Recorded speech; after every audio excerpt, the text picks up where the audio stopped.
Fight! Welcome back, everybody, to the show. I hope you're doing absolutely wonderful. We have quite the show for you today. It is Friday. We made it through this week some way, somehow, somewhere is here. And we did it. And today we'll be talking about so much. Michael Cohen becoming weird. Okay, that's strange. Update on him after his firing from Midas Touch, and now he's cozying back up to MAGA. That's kind of strange. Of course, Trump's interviews, every time he calls into any show and tries to clarify what's going on in Iran, it gets more confusing and more disoriented. Pete Hegseth, which will be in our first segment, has a disastrous press conference. Zelensky was proven oh so very right in that back and forth he had with Trump and Vance, and more. Let's get into it. We're going to talk about a couple things in this segment, starting with Scott Bessent. So 2 of Trump's cabinet officials, 2 different public appearances. First, Scott Bessent, then Pete Hegseth. You'll see Scott Bessent was in the middle of an interview, and an aide jumps in and goes, "We have to leave. They need you at the White House," which Bessent is the Treasury Secretary. I don't exactly understand what is so urgent that you need Bessent to leave an interview, but okay. Maybe what it is he talks so slowly that they know they need to get an answer on something by tomorrow, so they need to start it urgently today. I think we should. I listened to you on the... The president wants you. Sorry, the president wants you right away. Oh, okay. Okay. No problem at all. See you shortly, Mr. Secretary. You can work that in. Mr. Secretary, I have to say, it's a first, I'm sure a last as well, that an interviewee's been pulled away to go to the Situation Room. How was the president? Was he stressed? No, the president is in great spirits. The Iranian mission is proceeding well ahead of schedule, and I have to tell you, Wolf, that I've a teenager who's considering. All right, we'll let him. We'll go ahead and I'll play this in the background, and we'll check in on it in a couple minutes and see if he's finished the answer. No. I'll play that in a second. But staged. Okay, not really. But let's be honest. If I was a cabinet official, do you know how often? Okay, another Office reference. Michael would get his assistant Pam or the receptionist to come in with sticky notes that would not say anything, but then it would be handed to him and you go, okay, yep, I'll deal with that later. All right, cool, I'll call him later. So that it would seem like he's very busy and very needed. If I were a cabinet official, I would be doing that constantly. Don't be surprised if during this show, Cole gets up, you should do this, and whispers in my ear that I need to be somewhere and I have to leave. Because that's a cool look. Okay, that's a cool look. All right, what is he saying about his teenager? Well, that I've a teenager who's considering military service, and I could give this team my highest compliment, from President Trump to the head of the Joint Chiefs to the Secretary of War. I would say that I would trust my child's life in their hands. Yeah, that's a lie. That's a complete lie. We've already seen their irresponsibility lead to deaths that were not necessary. Needless deaths, which is horrifying and disturbing and saddening. And it's even worse whenever the way you explain it is really difficult to listen to. But he's saying he trusts his kid's life in the hands of Hegseth and Trump. So let's check in on Hegseth and see the hands that potential soldier's life would be in. Because here he demonstrates the caliber of his intellectual force. Speaking on the issue of the Strait of Hormuz, which, because of Iranian forces blocking it, now that this war has erupted, has caused the biggest oil supply disruption in history. That's global shock taking place. And there's reporting, which you'll see in a second, Hegseth gets very upset that this is being reported on, that inside the White House, they're a little bit taken aback and weren't quite prepared for the scale of disruption that Iran would be able to inflict. But Pete Hegseth says, rest assured, ladies and gentlemen, there's no problem with transit in the Strait of Hormuz other than one thing. The only thing prohibiting transit in the Straits right now is Iran shooting at shipping. It is open for transit should Iran not do that. What? Wait, it's perfectly open. They're good. It's fine. Except for getting blown up. But you remove that factor and with smooth sailing, brother. No, yeah, that's the factor, dude. That's the factor we're thinking of. That's a big one. It's a big one. Then he spends more time in these press conferences reprimanding the media for being too mean to him than actually giving us insight into why we're at war, what the end game is, what the plan is. Some in this crew, in the press, just can't stop. Allow me to make a few suggestions. People look up at the TV and they see banners, they see headlines. I used to be in that business, and I know that everything is written intentionally. For example, a banner or a headline, Mideast war intensifies, splashing on the screen the last couple of days, alongside visuals of civilian or energy targets that Iran has hit, because that's what they do. What should the banner read instead? How about Iran increasingly desperate? Because they are. They know it, and so do you, if it can be admitted. Or more fake news from CNN. Reports that the Trump administration underestimated the Iran war's impact on the Strait of Hormuz. Patently ridiculous, of course. For decades, Iran has threatened shipping in the Strait of Hormuz. This is always what they do, hold the strait hostage. CNN doesn't think we thought of that. It's a fundamentally unserious report. The sooner David Ellison takes over that network, the better. Okay, I'm sick and tired. His job is not to do media analysis. That's my job. I do media analysis. His job is to be the Secretary of Defense, or as it's now called, supposedly, the Secretary of War. But instead, he spends, it feels like the majority of these press conferences lecturing the media about how they're so unfair to him. Obviously, previously, he got upset that they were prominently covering American heroes' lives being lost, and that was just to make Trump look bad. And then he slipped in there a major saying the quiet part out loud moment where he goes, David Ellison taking over CNN can't come soon enough. The sooner David Ellison takes over the network, was the quote, the better. Mr. Ellison, and I do see someone, sorry, an aide of mine is coming in. What is it? Biden needs you. Okay, Joe Biden needs me. One second. Okay, I'm back. He was in great spirits. Okay. You thought of Biden needs you. I love it. I love it. Okay, so let me read this. Mr. Ellison of Technology, Skion, who is friendly with President Trump, is the owner of Paramount Skydance, whose pending purchase of Warner Bros. Discovery includes CNN. The sale requires approval of the Trump administration. This is oligarchy stuff, okay? This is authoritarian oligarchy. And Pete Hegseth, the reason I would not trust my family lives in his hands, despite the fact that I kind of have to, but is he's not the smartest. He's not the sharpest bulb in the tub, okay? Right? And he admits it. You're not supposed to admit that they're getting their buddy. If you don't understand what I'm referencing here, David Ellison is a pro-Trump buddy of the Trump administration. And so this takeover will likely have major consequences for the media entities under the umbrella that would be getting purchased.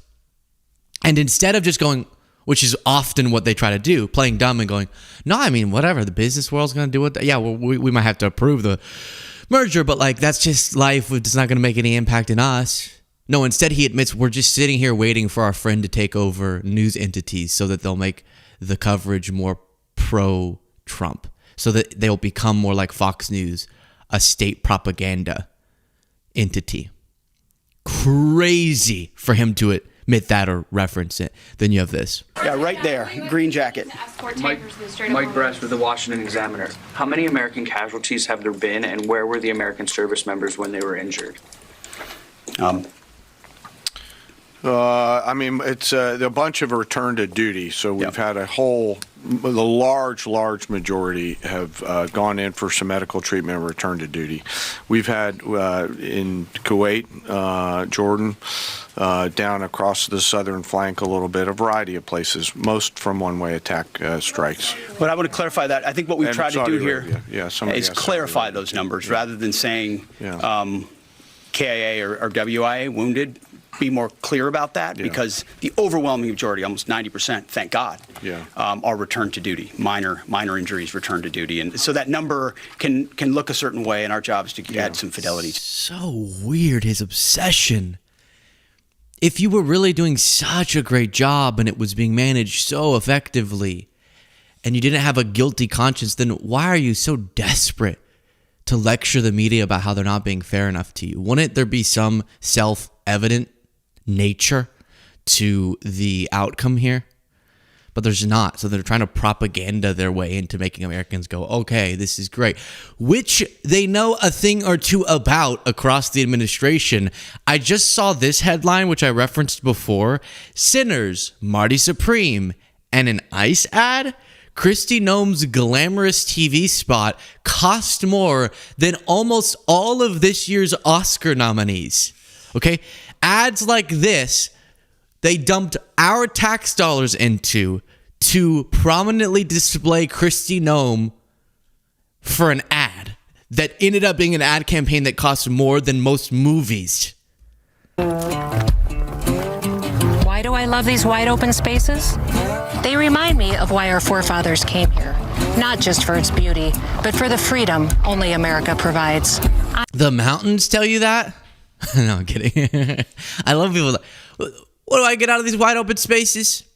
That it was Trump's destiny to be president. Really? There's wide open spaces all over the place, okay? It's pretty, yes. Oh, it's Mount Rushmore. I'm Christie Noem. I like Mount Rushmore. From the cowboys who tamed the West, to the titans who built our cities, to the dreamers who chased the impossible, America has always rewarded vision and grit. Our greatness calls people to us for a chance to prosper. Okay, yes. So that was more expensive than many of the movies you're going to see nominated for an Oscar. And then, because you might feel like, this is such a crazy, irrational segment, so many people being irrational, let me give you a little rationality. You know, like other conspiracy theories, like did we actually land a man on the moon? Did the president get the elections? I don't think we landed on the moon. You don't? No. I asked Elon this one. He said we did indeed land on the moon. So that's Nicki Minaj, who I guess makes sense that she's MAGA. You know what? I'm not even doing the how dare go. I do like a lot of her songs, so that's a little bit sad, but go be with them. It seems more fitting. Thank you all so much for joining. We have a lot more to talk about today. We're about to get into a press conference where Melania applauds herself, honors herself. You know, really an honorary event for her achievements. Booyah, Okay, before we do that though, a reminder, we're here noonish Eastern, often it's more like 12:30, 12:45 Eastern, Monday through Friday live. But you don't got to watch it live. I love if you do. You can engage. You can leave super chats. I'll read them. You can become a member. If you become a member while we're still live, I'll read out your name. You do that by clicking the join button on YouTube. But you can watch it back whenever you'd like. It stays up under the live tab on the YouTube homepage forever. So you can watch back the full shows if that's how you like to consume your content, or on every podcast platform. Let's get into this now. Melania and Donald Trump held an event at the White House. I guess it was for Women's History Month. And let's be honest, there's a couple that I can think of right now. Let me think. Yep, I'm thinking of them right now that I would put at the bottom of the list of people who should be speaking for Women's History Month. That couple is who you're seeing on screen. I don't think let's just say it this way. If you spent 10 Women's History Months with Jeffrey Epstein, you don't get to celebrate Women's History Month. Can we do that? Is that a fair rule, everybody? If Epstein helped, allegedly, introduce you to your spouse, you don't get to celebrate Women's History Month. That's just a little rule that I wanna implement. Now, I'll show you this clip where Melania just like cheers herself on. It's sort of, you know, in a moment, like I'm sure at the other parts of the speech, she went through all of the amazing achievements of women and the advancements, etc., as you would normally do in a White House Women's History Month event. But one thing I haven't heard First Ladies do is make the event about really what we should be thinking about in Women's History Month is the achievements of Melania. That's really what we should be putting our sights on. Let's listen. And watch Trump's face throughout this whole clip, because there's never a thing in the world he's less interested in. Ever. And he had to go to the Black History Month event too. And I even think he's less interested in this. Okay, is that fair to say? I'll show you a clip for the Black History Month one in a second. He couldn't care less.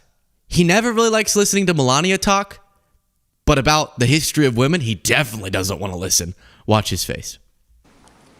Across the country today, women are finding unique ways to balance career ambition and family. We all know these incredible women. Let's start with me. Women across the country are achieving incredible things and balancing all sorts of different responsibilities. We all know these women in our lives. Let's start with me. They dominate America's workforce now more than ever before. As a visionary, I know success is not born overnight, but rather... Did I just hear her call herself a visionary? It would be one thing if Trump got up there, Donald Trump, and said, as a visionary, Melania, blah, blah, blah, blah, blah, right? For her to describe herself as a visionary is something. Success is not born overnight, but rather takes shape after a long and sometimes challenging process. Often alone at the top, I follow my passion, listen to my instinct, and always maintain a laser focus. In solitude, my creative mind dances, filling my imagination with originality. Attention to detail, demanding schedules, and multitasking are everyday realities when building towards success. The principle resonates across... Look at Trump!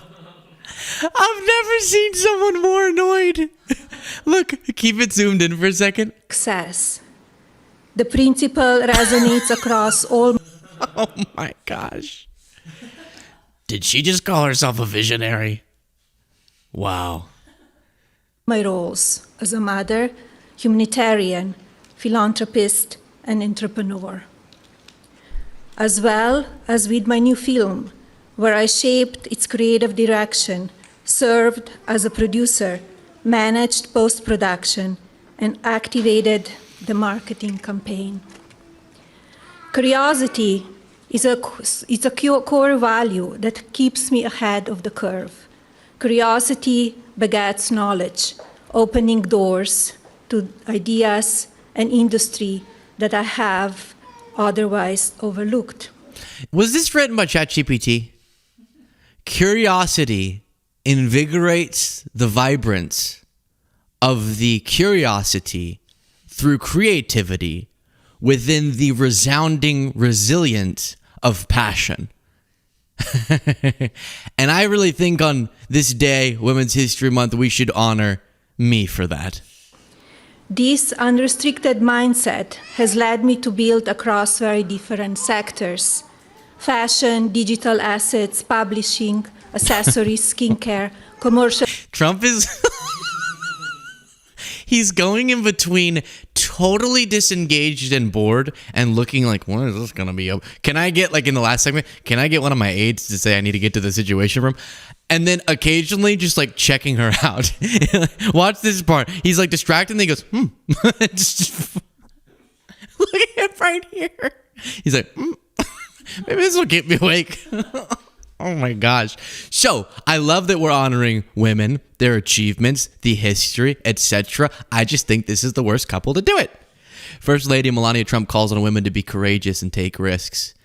See, if you, ladies, if you were more like Mel, the world would be way better. If you understood the creativity it took for a vision to do the comprehension of the anatomy of purpose, then you would be better off, okay? First Lady Melania Trump spotlighted the powerful role. Well, now, well, that part's good. I don't know why I said that in a silly way. The powerful role women. No, women play in developing America's future. The strength of America is closely tied to the role women play. True, in shaping their children's character, education, and morals. Yeah. The values cultivated within our communities shape the voice and vision of our next generation. And then they were there. So that's one little thing. Trump at, I think this event or one at a similar time, seemed to think Kellyanne Conway still works for him. She doesn't. Doing a good job. I really do think he looked at Kellyanne Conway and thought he was talking about Leavitt. And of course, Kellyanne Conway. Has anyone ever heard of her? She's fantastic. She's in there fighting. She's a Kellyanne. A friend of mine said, you know, that Kellyanne, I admire the way she goes in and she screams at those people she's got us, meaning the media. Because this is a man that doesn't do very well with the media. It's one of those things. But thank you, Kellyanne. And also... Yeah, it's been a while since Kellyanne Conway was interacting with the press on Trump's behalf. I guess she still is appearing in the media, like in her private capacity. I don't know. It seemed like he got confused there. But if you thought that Trump didn't have much substantive to say at the Women's History Month event, do you remember the Black History Month event? But this is a very special group of people. So happy Black History Month, happy Black History Year, and happy Black History Century. Thank you all. When you walk into the event and all you know is the name of it. I'm here to speak about Black history, which is a lot of history because of the Black people in the history of the century, of many times and many days of the history. So happy Black History on this Black History Day or month. Because he probably didn't even remember if it was Black History Month or Black History Day. So then he's like, I'll just say all the time frames and it'll seem epic. Or, you remember his Hanukkah reception? And you're going to love it. It's going to fit beautifully with the White House. Happy Hanukkah. Have a great year. Happy Hanukkah! Ah!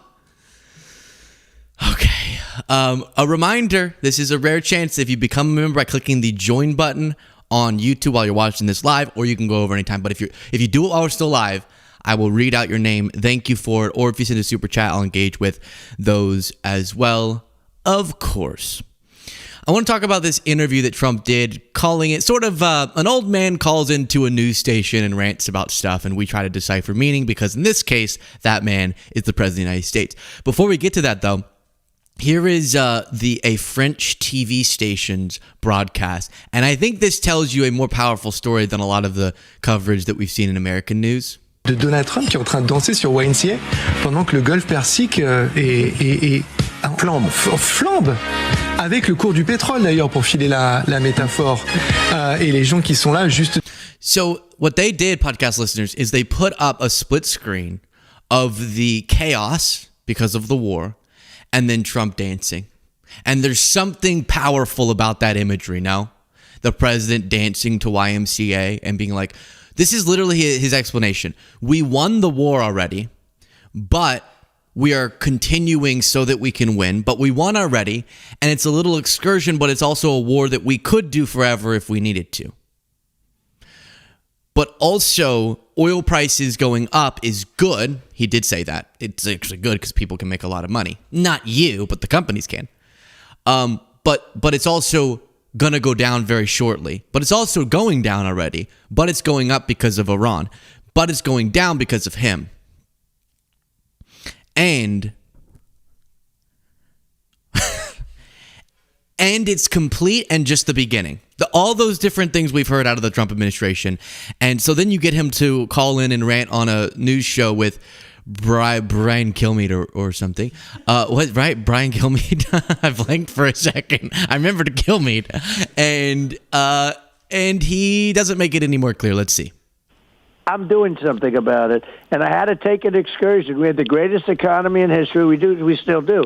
Oh, this will bounce right back. When it's over, and I don't think it's going to be long, when it's over, this is going to bounce right back so fast. When are you going to know when it's over? When I feel it.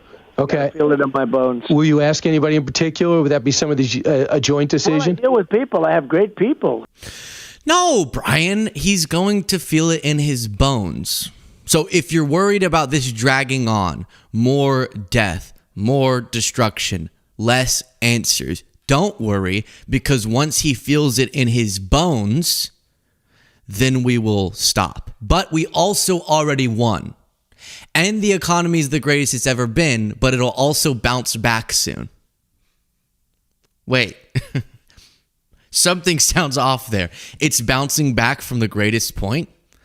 I'm going to check in on the economic numbers here in a second with you, but a little bit more from this call-in interview. I also asked the president last night in an interview that's going to air later today about what Russia's doing to help. And here's what he said. You think Putin is helping them? I think he might be helping them a little bit, yeah, I guess. And he probably thinks we're helping Ukraine, right? And you are, right? Yeah, we're helping them also. And so he says that. And China would say the same thing, you know. It's like, hey, they do it and we do it, in all fairness. They do it and we do it. He says it doesn't seem to bother him. It doesn't seem to bother him. And Brian doesn't seem outraged about that. Do you know what we're talking about? Russia assisting in getting American troops killed. Helping Iran target Americans. That's what we're talking about. And the president doesn't seem bothered. Because he says we do it, they do it, everyone does it. But then think about that. Trump's response, why our president constantly feels the need to do PR for the Russian president, I have no idea. Even as literally the Russian president is greenlighting intelligence assistance to kill our troops, I have no idea. Why he can't go, of course that's horrendous and disgusting. I don't know why he can't do that. But then think about the logic, because he says, well, they would say we do that to Ukraine. We do that in relation to Ukraine. So are you saying that you perceive your decision with Iran to be the same thing as Putin's decision with Ukraine? Because, of course, Russia is doing an offensive, illegal, murderous invasion of Ukraine in a war of conquest. Is that how you see your position with Iran? Because that's the analogy you're making. Very strange, huh? Very, very strange.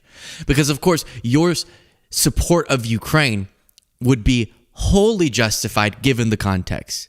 Are you saying Russia's support of Iran would be wholly justified given the context? That's also a disturbing thing for him to accidentally reference. Here's Democratic Senator Alyssa Slotkin on this. I know we can't talk about it in an open setting, but there's press reports that the Russians are helping target U.S. ships and aircraft. And I just hope we can all be on the same page. And certainly in Europe, you understand the threat of Russia, that if Russia is helping to kill U.S. forces, we have crossed a Rubicon. We are in another moment, and that we have to take decisive action on that. And instead, we're giving them breaks on oil. They're making a ton of money. And all the weapons and all the systems that we need for this war are what we would have otherwise given Ukraine to defend themselves. So I just hope we're all on the same page on this committee on a bipartisan basis, that the situation with drones in this war and the situation with Russia in helping to potentially kill American forces and target our weapons and our systems, our ships, they are new. And we need to adjust to that new reality. And they're catastrophic, and you would assume that would cause the White House to take more extreme measures, more economic pressure, more support for Ukraine to punish Russia. Obviously, we can't go to war with Russia, or we shouldn't. I guess we could. We shouldn't. But we should take steps and can to punish them for this behavior. But instead, our support is going to be restricted because of the resources we're flooding into the war with Iran to Ukraine, strengthening Russia, and because of the oil market disruptions, we're relieving sanctions on Russia that's going to flood money to the Russian government to continue their war. Remember all those pieces. Then we get back to the interview. We have virtually unlimited ammunition, and we're using it. We can go forever. We can go forever. Now, of course, the good faith interpretation is we could, but we won't. But no one wants to hear forever with this topic. All of the things that we just discussed, and I'm doing something about it. And I had to take an excursion. We had the greatest economy in history. We still do. Oh, this will bounce right back. I think we kind of already saw that clip. The excursion, when we're talking about now over 10 American lives lost, hundreds and hundreds of people in general killed, a school full of children killed in a U.S. strike, and to reduce that to, we're doing a little excursion, and Trump kind of thinks it's cute. Like in press conference and stuff, he'll be like, we're doing what we call an excursion. Look at me, another branding excursion. It's fun, it's an adventure. It's actually sickening if you think about it. People speaking up and speaking their minds, even if... I let them speak their mind, and they do, and we have some differences, but they never end up being much. I convince them all to let's do it my way. So let's talk about immigration. So however this goes, I am preemptively saying this to the Trump is being manipulated into doing something he doesn't actually want to do camp of MAGA that is against the Iran war, but does not want to put the full responsibility on Trump's shoulders in terms of his decision. They want to say it was forced onto him or he was manipulated, and Lindsey Graham, to use Alex Jones's recent analogy, was like having sex with Trump metaphorically into going to war. Oh, you don't know what I'm talking about? Oh, you don't know what I'm referencing with that? I'm likening it to Trump's our wife, the American people's wife. We're married to him politically. And then we catch somebody taking him away and taking him off to their house. And Trump's got his legs up behind his ears, and Lindsey Graham's in there with Netanyahu double teaming him. And we're coming over to the house saying, hey, honey, you need to come out here with us. I'll let it pass on this. We'll go to counseling, or we're getting a divorce. You got Cat Turd pulling on my shoulder going, hey, let them gangbang Trump and us at the same time. Don't, and I'm watching Lindsey Graham and Netanyahu, double team. Okay, I'm going to play more of this. I'm going to play more of this in just a second. But, hey, you thought of this too long. Hey, we got the metaphor. You thought of it too long. You were sitting last night, standing in the shower, thinking about this. And then Lindsey Graham spreads apart his legs and he says, incoming, yeehaw. This is how my grandpa taught me to do it. And then you got Netanyahu who comes around the front, and then they're Eiffel Tower. Why have you thought of this so specifically? Once you start describing how Trump's legs are bent by, and he's actually more flexible than you would expect, you're off target. And I'm like, no, that's ours, not. I'm sorry for the analogy.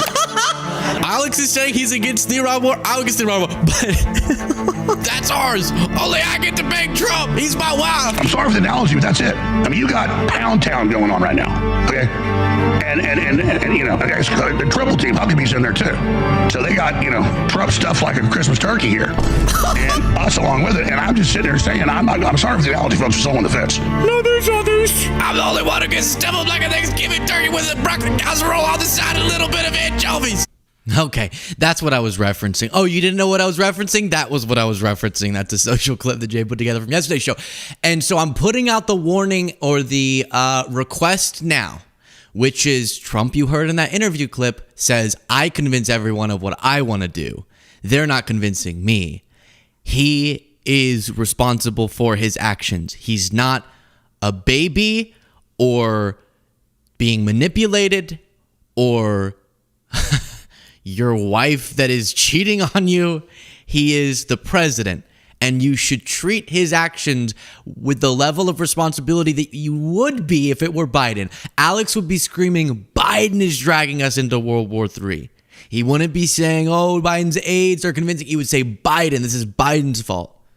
And I just want to say that now, because I know if this continues to turn more disastrous, there's going to be a lot of people who want to criticize it, but want to get around directly criticizing Trump by saying it's the people around Trump.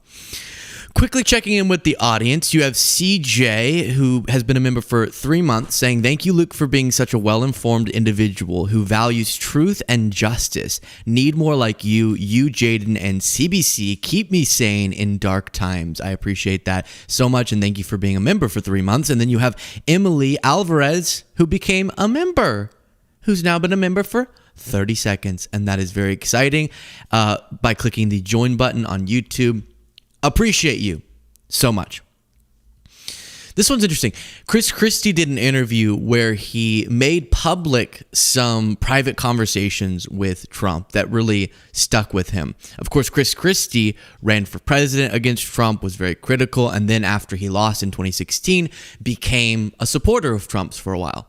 And then ultimately had a falling out with Trump after the 2020 election. For him, it was January 6th that pushed him over the edge. And since then has been consistently critical of Trump, and then is willing to like leak different stories to depict the character of Trump, which is bad, to use a term. So here's the first one, and then I'll show you Christie talking about what it was like to play Hillary Clinton in debate prep with Trump. He is completely shameless. His club in Bedminster is about 20 minutes from my home. And he called me on one late Saturday afternoon in 2018 and said, "What are you doing tonight?" "I don't have any plans." And he said, "Look, Melania is away for the weekend with Barron." He goes, "I really don't want to eat dinner by myself. Come and have dinner with me." So we went up to Bedminster and had dinner with him. And he was talking to my wife, and he looked at her and said, "Remember something, Mary Pat. If you say something enough times, it becomes the truth, whether it's true or not." When I say shamelessness, he looked at my wife and said, whether it's true or not, if I say it enough times, it becomes true. There's a very important distinction there too. It's not if I say it enough times, people believe it. No. It becomes true. There's a megalomaniac. And that's my point. There are people who may think that if I say it enough times, people will buy my bullshit. That's different because that's acknowledging that it's bullshit internally. That's not what he does. He takes what he knows is incorrect and convinces himself by saying it enough times that it is correct.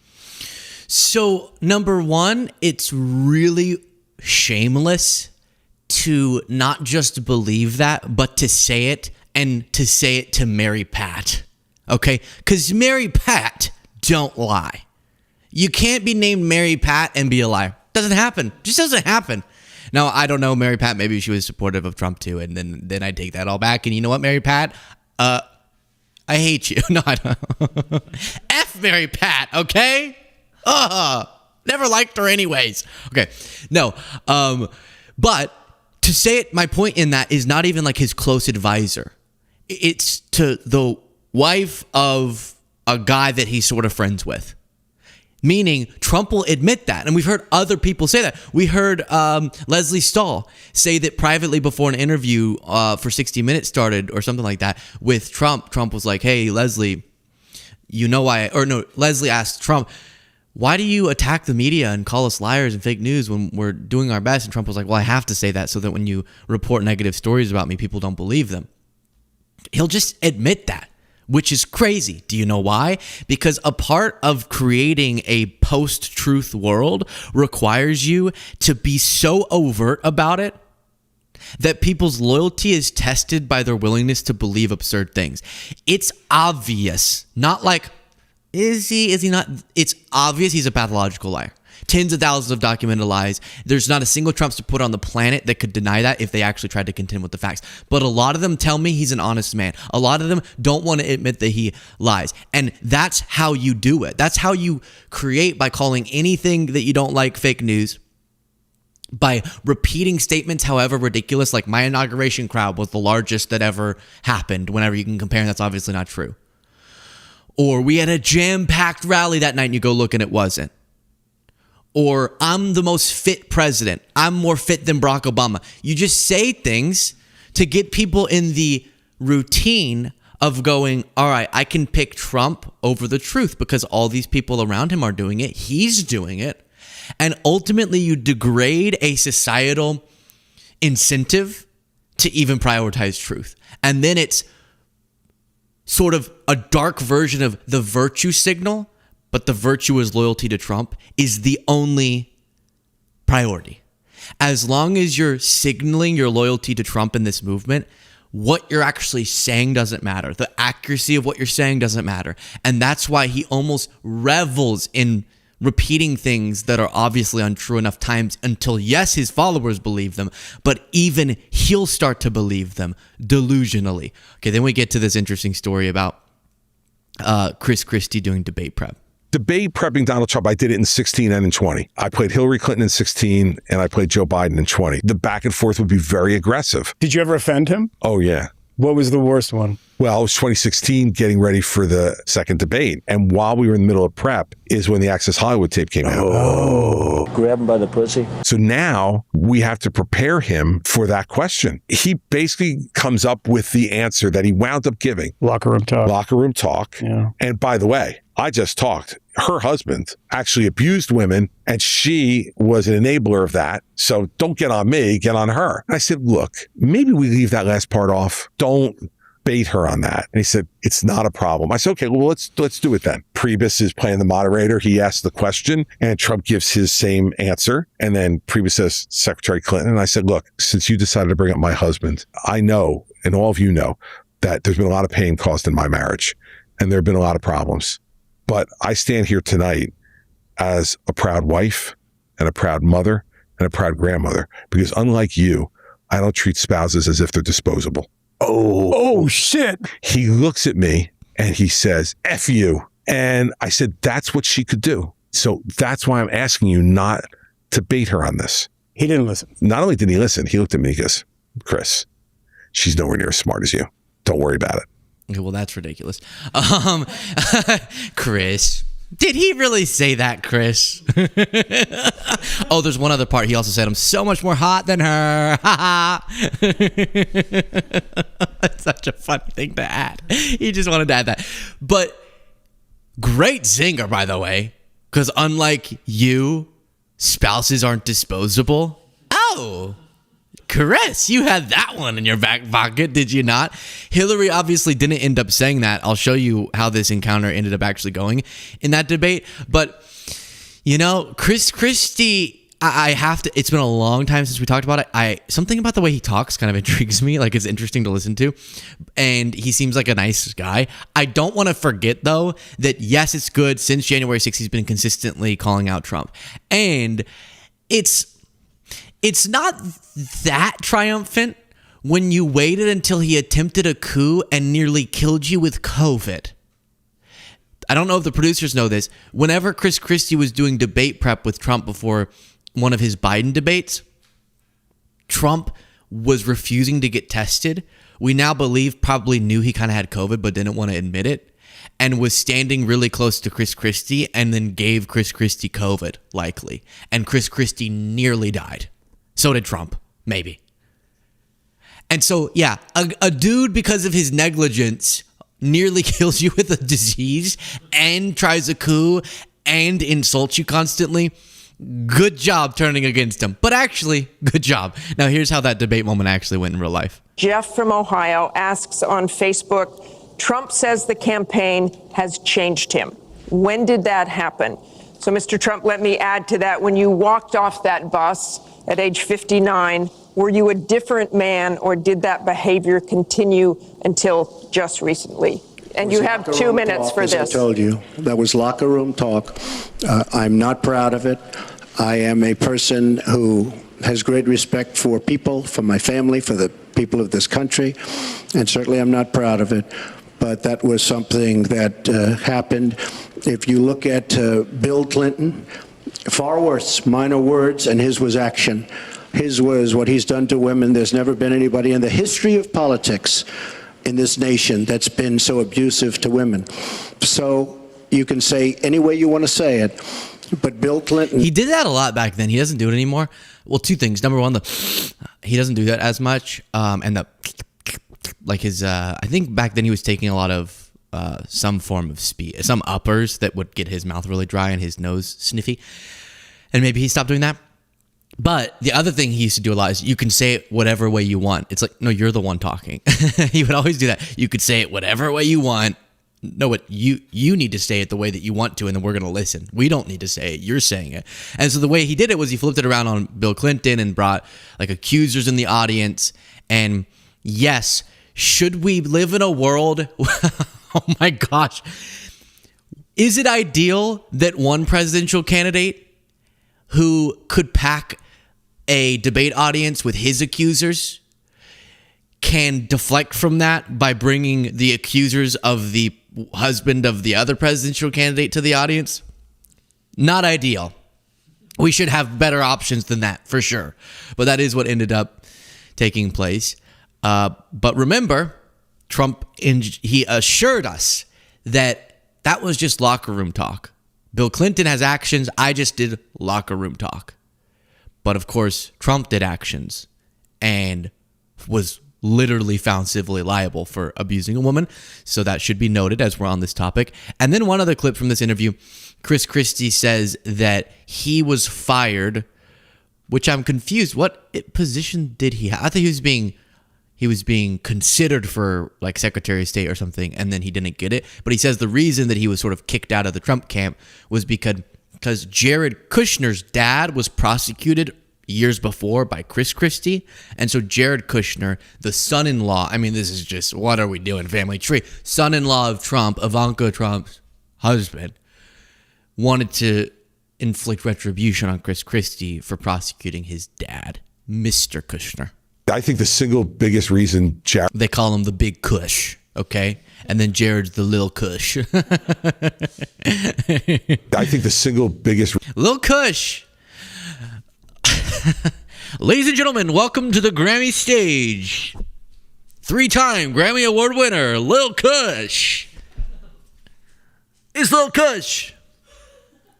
You don't prosecute my dad, but that's bad. I think the single biggest reason Jared got into the Trump White House was to ensure that his father would be pardoned. But people who don't know, who's his father? His father was, when I prosecuted him in 2004, the second richest man in New Jersey. He hired a prostitute to seduce his sister's husband. Yeah. Videotaped it. And then on the day of his sister's son's engagement party, an engagement party that he was going to attend, he had the videotape delivered to his sister's house so she could see her husband having sex with someone else.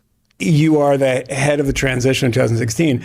There's going to be some interfacing with Jared Kushner, I'd imagine, right? Much to his chagrin, yes. Yeah. The day that Trump was naming me, he went into Trump's office and said, "You can't do this," in front of me. In front of you? Oh, yeah. And what was the argument? I'm immoral, I'm a bad person, and said that it should have never been prosecuted. It wasn't a crime. It was something that should have been handled by the rabbis. Because it was a family dispute. Oh. Listen, Chris, Big Kush didn't need you meddling in our affairs. Jumbo Kush could have dealt with Big Kush, and Lil Kush would have had a better childhood. And I just sat there and didn't say anything. And finally, Trump looked at me and said, "Are you going to say anything to defend yourself?" I said, "I want to defend myself to him." And by the way, I looked at him and said, "By the way, your father pled guilty to all 18 counts. So there's some credit to Trump in this, that he said, "All right, fine." Yeah, he named me anyway. But then, of course, he fired me because Jared just continued to pound me. But that was Jared, you think, that precipitated that firing? Oh, I know it was Jared. Okay. Because both Donald Trump and Steve Bannon told me it was Jared. Yeah, so as he says, Lil Kush pounded him day and night until he was fired. I mean, I couldn't really track that story. I always get confused. The son of the person, the brother. Isn't there a simpler way to say his sister's son? Is that what he said? Is that not nephew? We have words for such a thing. So the dad, Big Kush, got his sister's husband to cheat with a sex worker, a sex professional. What's the phrase? And then filmed it. And then during the sister's son's cousin's dog's party, they sent the videotape. That's dirty. You a dog, Big Kush. Yikes. And then probably, I'm sure there was like unlawful filming, or I don't know what he was prosecuted for, but seems like a bad guy. And perfect match made in heaven for Lil Kush and Ivanka to be each other's soulmates. So sweet. Aww. Everyone can find love. Jessica Cantwell became a member by clicking the join button on YouTube. Dr. Nils Rasmussen said we live in the dumbest of all possible timelines. Agreed, and it about to get dumber. Michael Cohen, listen, Michael Knowles. Let me reset. That was trippy. Michael Cohen was the former fixer lawyer. He would deal with the problems. He would threaten people for Trump. Long career working for Trump. Then the whole Stormy Daniels thing happens. Then they have a falling out, and Michael Cohen becomes like a resistance figure and is out there calling out correctly that time working with Trump demonstrated how dishonest and fraudulent Trump is, and he'd rip people off, and Michael Cohen would feel sick to his stomach whenever Trump would go force Michael Cohen to effectively steal money by not paying the full amount agreed to from low-income workers, and Michael Cohen would feel horrible about it, and then, Trump's a criminal and all that. And he called it out. It was correct. You're like, all right, it's kind of weird you worked that long with him. You're the guy who dealt with his problems, the most nasty stuff, literally threatening a porn star so that she wouldn't go public and then paying her off with a story about spanking Trump with a magazine with Trump's face on it while Melania had just had Barron. And you're down back then, but then eventually you get caught up in criminality because of your participation. You go to jail, and then you turn on him. Okay. But now Michael's sort of turning back, which is weird. Now, I don't want to overstate, and I'm not enough interested in this story to go watch all of the interviews he's doing about what the turn is about. But look at this frame. He reached out to Lara Trump to do an interview. That tells me enough. It's not that you can never do an interview, but if I went with Lara Trump, I'd be like, hey, Lara, what's up? What's you lying for? Or something like that. I wouldn't be like, hey, can't we just get along, Lar? Larry? Larry? And so he ended up getting fired or stepped away from Midas Touch. He used to be a prominent contributor of theirs, and it all was very strange. And now he's on this actually the prosecutors in the Trump cases were pressuring me. And I listened to one of his interviews, and he was like, listen, I just have to speak my truth. It's like, dude, it's a little late for your truth. Your truth has an expiration date. We're bored with it, okay? Because your truth keeps switching. Pick one, bitch. Sorry. Really, pick one. Or pick the real one. What's the real one? Because you keep switching. So after saying, yes, he's the star witness, he's going to take down,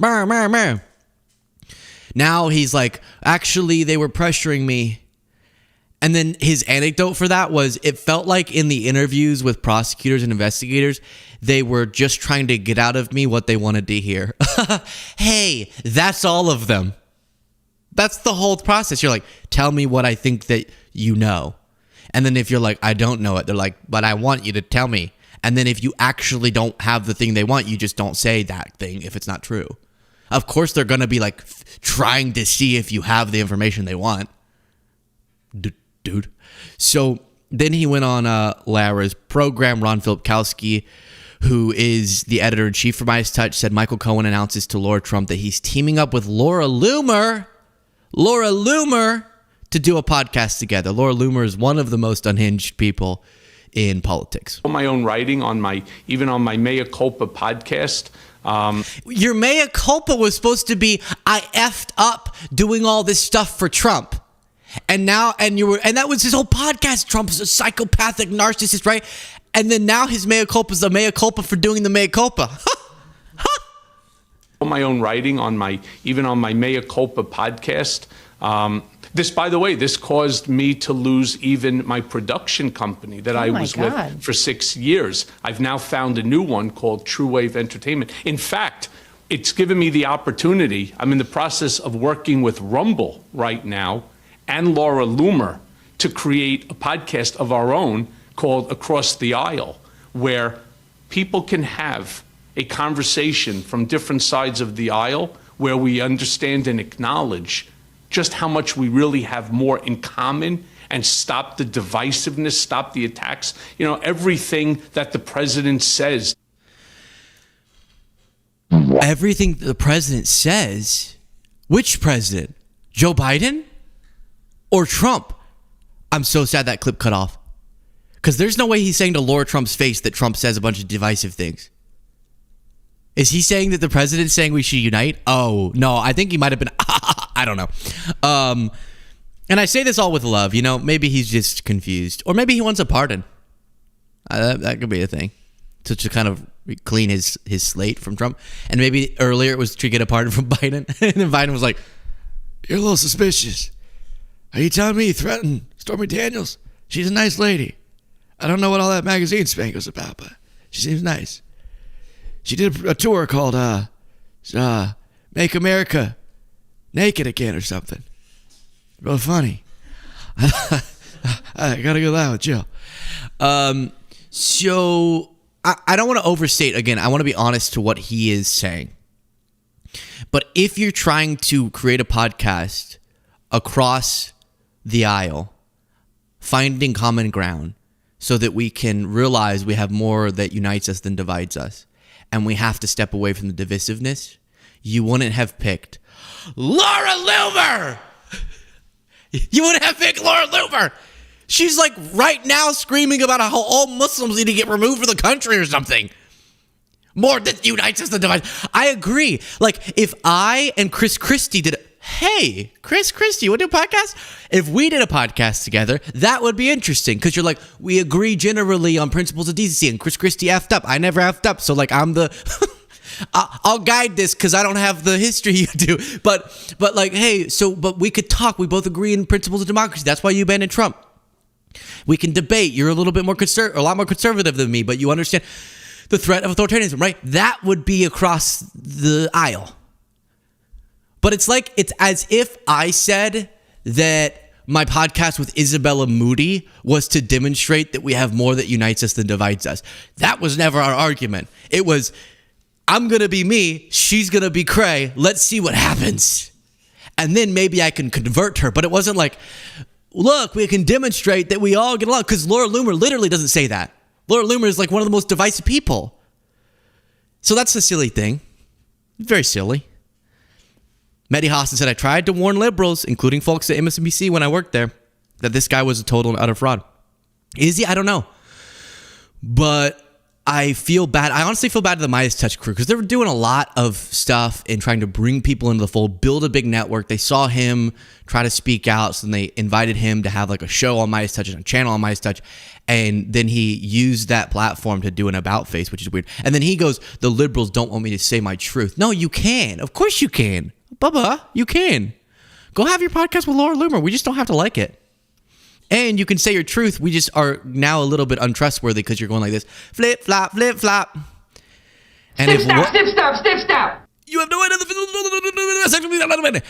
And if there's one thing I don't like, it's a dude in flip-flops. Okay? Wyatt Sharp said, Cohen, I'm serious. Can we stop with that? Unless you're on the beach or at a pool, put on closed shoes. Those, what are those called that are kind of closed that everyone loves? Oh, these are my, they love them. If they're kind of closed with some holes where it's like I get a little sneak peek, that's okay. But the whole flip-flop thing and I hear blop, blop, blop, blop. And then as your foot goes up, it's like the bottom of it is just completely whatever you were walking on somehow. I don't even know what the flip-flop was doing because there's so much dirt on the bottom of the flip. Then let's stay with the flip. So that's why he shouldn't flip-flop. That's why he shouldn't flip-flop. I have another clip, but first, Wyatt Sharp said, Cohen went from being Trump's longtime fixer to turning against him and presenting that break as genuine. And then he built a media presence around that shift and appeared across networks by positioning himself as a critic. Now, suddenly, he seems to be working with the same circles again. People are tired of this. Exactly. I think, of course, everyone is at the center of their own world. I get that. So in his head, he got some backlash. He had to sever ties with Midas Touch, and he probably feels like he got a lot of hate comments, but like that's life, just whatever. And to him, he's like, the whole world is watching. Nah. Laura Trump's podcast. Who's watching Laura Trump's podcast? Who's watching Laura Trump's podcast? Nobody's watching. No, we're all kind of like, dude, we're tired. I don't know. I don't need another. Hi, this is Mea Culpa with Michael Cohen, the Mea Culpa's Mea Culpa version. Now I'm going to apologize for apologizing, which is not what he's saying. He's saying he still stands by his criticism of Trump, but he's realizing, maybe Laura's a nice person. Which I really appreciate.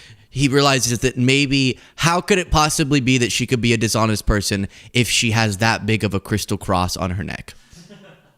If her crystal cross weighs 16 pounds, then how could she possibly be dishonest? I don't think you and I have talked in 10 years or so. 9 years to be exact. There you go. In 9 years. Okay. And you kind of reached out very frustrated to me yesterday. And I said, why don't we sit down and talk? So why don't you tell me what's been going on with you and why you felt compelled to come out and really, talk here on this platform of my podcast? Well, there's a lot of stuff that's clearly happening right now in the country. There's a lot of stuff that's happening with me personally, where, believe it or not, my own Democratic Party has started to pull away from me because I refuse to answer into a narrative that ascribes to their ideology. What's the narrative? I'm confused. The narrative you've been saying for 2 years? That's crazy. Michael, stop it. Just cut it out, you goober. Cut it out. They refuse to, they don't want me to ascribe, I won't ascribe to the ideology that I've been saying and made a bunch of money over the last year and a half off of. No, if you have your truth, say it, girl. Say it. I don't know why I'm so flamboyant in this segment right now. Very weird. Very, very weird. Not weird. Flamboyance is great, but it's weird the level that it contrasted against like the segment right before. But just do you understand it from our perspective? It feels like, whoa, you're that guy who's at the mall in flip-flops. Like, that's too much flip-flop. And you can hear it. Like, okay, it's one thing if you got leather flip-flops because they don't really make as loud of a noise, but some people have rubber and you can hear as they're walking, and you're like, oh, Michael Cohen's coming around to tell us actually he's happy with Trump again. But the reason I reached out to you, and I was so thankful, Laura, to be honest with you, that your response was so gracious. I mean, it is 9 years since we used to sit down and engage in conversation.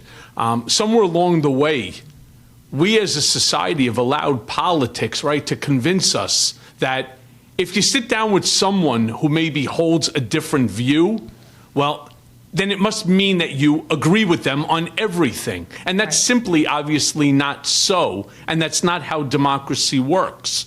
And so I thought that... Michael, hi. I'm Luke. I have done...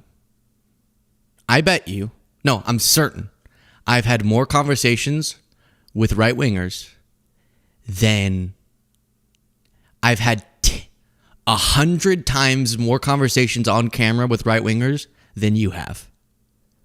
I'm confident of it. I've talked to maybe 300 Trump supporters at rallies. I've gone on Tim Pool's show, Piers Morgan's show, Michael Knowles' show, Brad Palumbo's show, etc. Just because you talk to someone doesn't make you responsible for all of their views. No one's saying that. But if you carry water for their views, then you'll be accused of that. I still don't know. I even watched a whole hour-long interview. I couldn't decipher. He's saying he didn't change his view on Trump, but he just now wants to share that he felt pressured prosecutorially. Okay, that's fine. I agree. I'm sure there was some extra, if you're going after the king, you can't miss. There was an extra urgency from the prosecution. If we're going to bring this case against Trump, we need to get as much as we can. Please, Michael, come on. It just, the broader aesthetics is confusing to me. Having a conversation with you would be something worthwhile. Yeah, I actually think, you and I probably first met, Michael, if I'm not mistaken, through the Eric Trump Foundation, through my husband's charity, which, you used to be a part of. You'll be happy to know, by the way. Didn't he rip people out with that charity? That we just made a pledge for $50 million to St. Jude. We have built out an ICU and surgery suite.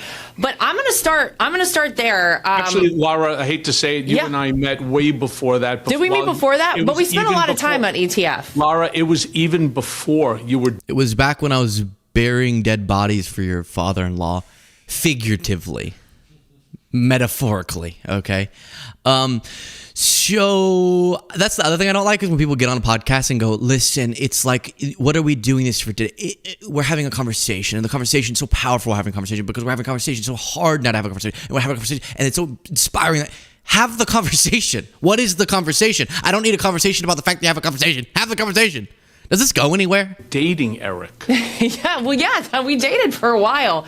Yeah. But listen, what you're talking about, I think, is so important. And if I think back to the time where you and I probably spent a lot of time together on that charity. I miss those days. I miss those days too, because it was great and we had a great time and we raised money for a great cause. And I saw almost immediately how politics played into that.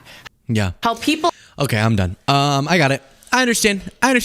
So if you're looking to cross the divide, love it. Love it. Again, not even the Michael. I think other than a few select people, talk to so many supporters of Trump on camera and privately. So this is not like, don't ever talk to, but do you realize you're talking to Laura Trump? Like, if you want to acknowledge divisiveness in politics and try to push back against it, pretending like the Trump family is not the most responsible unit of division, Trump has made his career dividing and conquering, then you're deluding yourself. So I, again, am not going to say I'm the expert on this turn.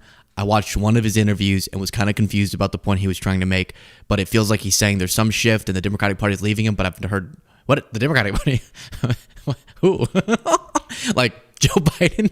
I denounce Michael Cohen. I don't think Joe Biden even remembers who you are, in the good way, in the normal way, not in like the... You're the sucker. You're the loser. Yeah. So I don't know. I don't know. It's not that big of a deal in like the normal world of people existing, thinking about Trump's authoritarianism and the fact that we're at war, the war thing, and the fact that he's assaulting our democratic institutions, the fact that I do want to unite people in opposition to a destructive and divisive force. Unity can be against something, by the way, whenever it threatens the well-being of the people you're unifying with. So unity is great if you're unifying for something, not if it's just so that you can say the term over and over again, not if you're ignoring the divisive forces in politics. But again, maybe he's saying he still acknowledges the divisiveness and Trump's psychopathology and all the stuff he said before was accurate, but now he just wants to say that it sort of wasn't. I don't know what he's saying. Maybe y'all can fill me in. It's like all these platitudes and no, people are mad at me. I lost my production company. The hell were you producing? You doing movies, Michael Cohen? Sorry, but I say that with love. Midas Simon said, I despise Michael Cohen and I'm a Midas Touch mod. Oh, really? Yeah. It just doesn't feel honest, to be frank with you all. Midas Simon became a member by clicking the join button. I appreciate that greatly. Let's see. Cal Osius said, Trump keeps saying the war is an excursion. I would kind of like everyone to look at the difference in definitions between excursion and incursion. Yeah, I saw that on Seth Meyers last night. He was like, I think an aide of Trump said this is an incursion. And then Trump started saying excursion and didn't know the difference. Because an incursion would be more accurate. An excursion is like, hey, we're going to Disney World, which seems less. I'm talking about the kind of less accurate. That is where we're going to leave it for today. I appreciate all of you oh so very much. I hope you have a wonderful weekend. Much love.